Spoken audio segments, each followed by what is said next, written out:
C'est la première visite d'un membre du nouveau gouvernement à se rendre en Haïti. Et il était également à Kinshasa au sommet de la francophonie, sommet auquel votre président, le président Martelly, a participé et où il a eu, comme vous le savez, un premier contact, une première entrevue, un premier entretien avec le président François Hollande. Donc cette visite du ministre chargé du développement intervient à moins de 15 jours après cette rencontre au sommet entre les chefs d'État. Bon, ça veut dire quoi? Ça veut dire que la relation bilatérale entre Haïti et la France se porte bien. On a eu une période, comme vous le savez, après le séisme, où il y a eu non seulement la première visite d'un chef d'État du gouvernement français en Haïti, qui a été suivie d'une demi-douzaine de visites ministérielles, qui a permis de décliner absolument tous les thèmes du champ de coopération entre Haïti et la France. Et ensuite, on a eu une période normale, je veux dire, où on est entré aussi dans la période préélectorale française, où les visites bilatérales se sont un peu échelonnées. Et le gouvernement français est sur pied depuis le début de l'été, enfin un petit peu avant, mais vraiment opérationnel depuis le début de l'été. Et donc on est à l'automne.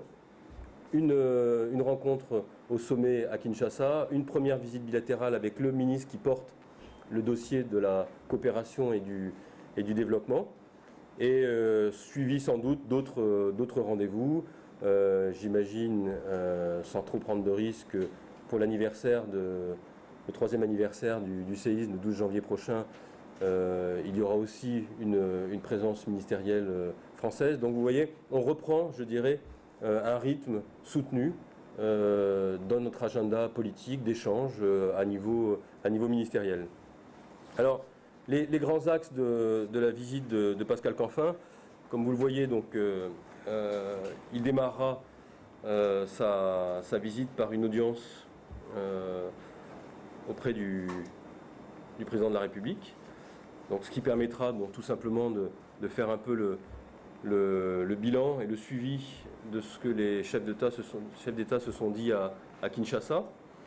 Alors principalement, si vous voulez, même si la presse s'en est pas fait l'écho, parce que la réunion s'est inscrite dans un contexte qui était un contexte multilatéral où il y avait beaucoup d'autres réunions, les points clés qui ont été abordés au moment de l'entretien des deux chefs d'État, ça a été quelle participation pour la France et la francophonie de manière générale, puisqu'on était dans le cadre d'un sommet francophone, en soutien à la politique très volontariste du chef de l'État haïtien de scolarisation universelle. Donc ça a été un gros sujet dans leur discussion.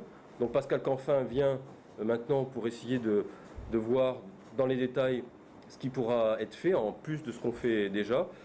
Et le deuxième gros sujet d'échange entre les chefs d'État à Kinshasa, ça avait été aussi les grands projets d'infrastructure dont Haïti a réellement et urgemment besoin dans tous les domaines, qu'il s'agisse de l'eau, de l'assainissement, d'énergie, des transports, des ports, des aéroports, tout ce qui va permettre à Haïti de se doter d'infrastructures qui vont permettre au pays un véritable décollage économique. Donc ces questions avaient été également abordées, elles le seront, et elles seront vraiment au cœur de la visite de Pascal Canfin.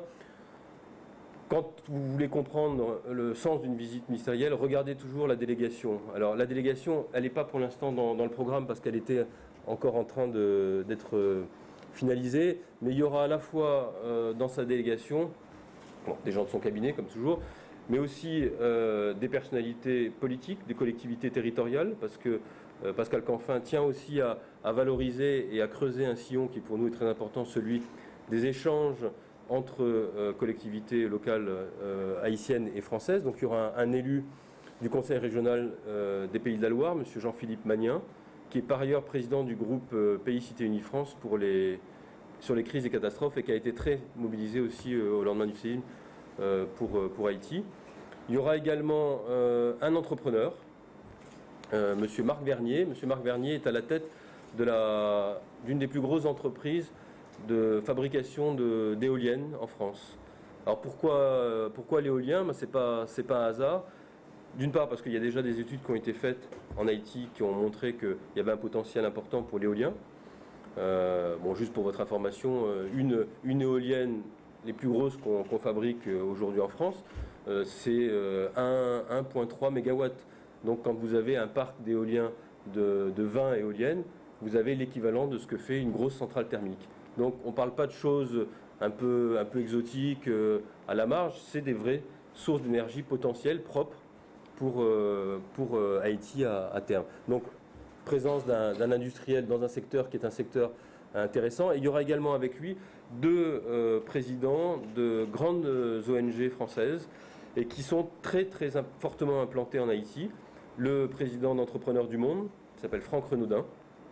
Entrepreneurs du Monde, je vous en reparlerai tout à l'heure, c'est une ONG un peu particulière puisqu'elle ne fait pas dans l'humanitaire, c'est une ONG qui aide les gens à se prendre en main. C'est-à-dire qu'elle fait beaucoup de microcrédits et elle fait aussi beaucoup de transferts de technologie pour permettre aux gens de pouvoir monter leur propre entreprise.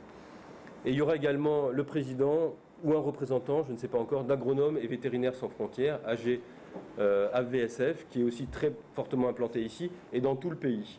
Donc vous voyez, à travers sa délégation, vous avez un mix à la fois d'ONG tournées vers des sujets qui sont la création d'emplois et l'environnement, et un représentant d'une grande entreprise environnementale française.